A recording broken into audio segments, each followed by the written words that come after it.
Guðmundur Ingi, þið voru að ýta úr vör svona landsfundar átaki. Hvernig finnst þér hafa tiltekist? Það var alveg frábært að koma hérna í Reykjanesbæ og eiga samtal stefnumótun í málefnum fatlaðs fólks og bara þakka Suðurnesjabúum kærlega fyrir samveruna hérna í dag. Svona í stuttum máli, hverjar eru þínar væntingar með framvindu þessa máls? Já, við erum í rauninni að setja fram áætlun það hvernig við ætlum að koma samningi Sameinuðu þjóðanna réttindi fatlaðs fólks til framkvæmdar.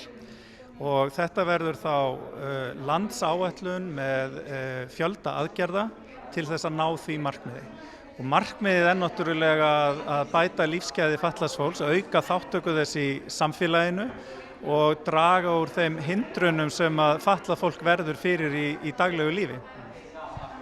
Er eitthvað svona öðru fremur sem þú leggur áherslu á í þessum aðgerðum? Já, ég vil kannski nefna svona í þessum fyrsta fasa sem við erum að fara í verður sérstök áhersla á vitundarvakningu. Það er að segja að vekja athygli á málefnum fatlaðs fólks, þeim hindrunum sem að mæta þeim í samfélaginu og hvernig við getum tekist á við þær hindranir. En líka áhersla á það sem að ég hef verið að leggja áherslu á svona til hliðar við þetta verkefni, að það er á tækifæri fólks til bæði náms og starfa, því að það að auka möguleika fatlaðs fólks á meiri virkni og þáttöku í samfélaginu skiptir svo miklu máli fyrir lífsgæði fólks og svo skiptir það líka máli fyrir samfélagið okkar vegna að það verður ríkara eftir því sem að fleira fatlað fólk tekur virkan þátt í samfélaginu. Og félagslega einangurinn minnkar og allt það og þetta kannski kostar samfélagið ekkert svo mikið aukalega að virkja þessa aðila?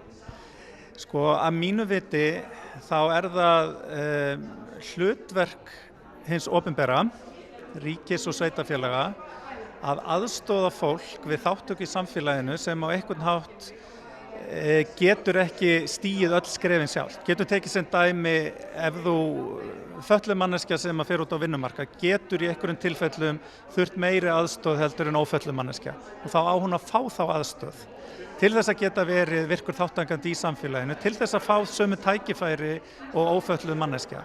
Og þetta er kannski svolítið lykillinn að því að búa til samfélag sem að er opnara, vinnumarkað sem er opnari og líka samfélag sem er meðvitaðara þann mannauð sem að felst í minnihlutahópum og jaðarhópum og ekki síst fötluðu fólki því að sá mannauður er mjög ríkur.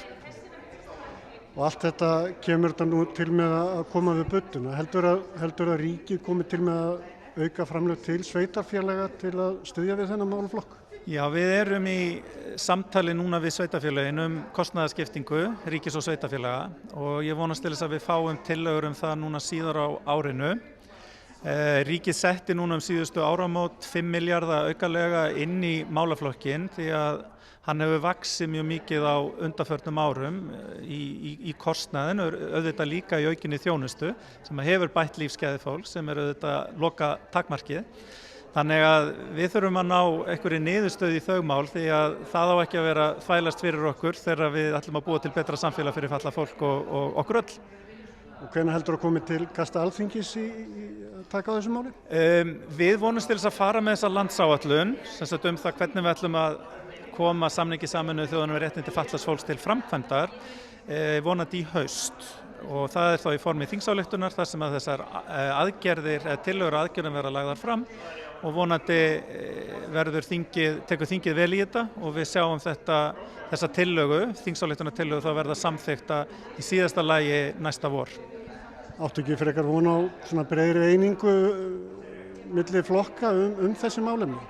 Jú, ég held að við séum öll sammála það að það eru fyrsta lagi sjálfsögð mannréttindi að auka aðgengi fatlaðs fólks að samfélaginu en líka þau lífsgæði sem þetta hefur, aukin lífsgæði sem þetta hefur í för með sér fyrir fatlað fólk og í rauninni það sem að samfélagið allt í heild sinni bæði félagslega og fjárhagslega græðir á því að það sé aukin þátttaka fatlaðs fólks. Þetta held ég við séum öll sammála.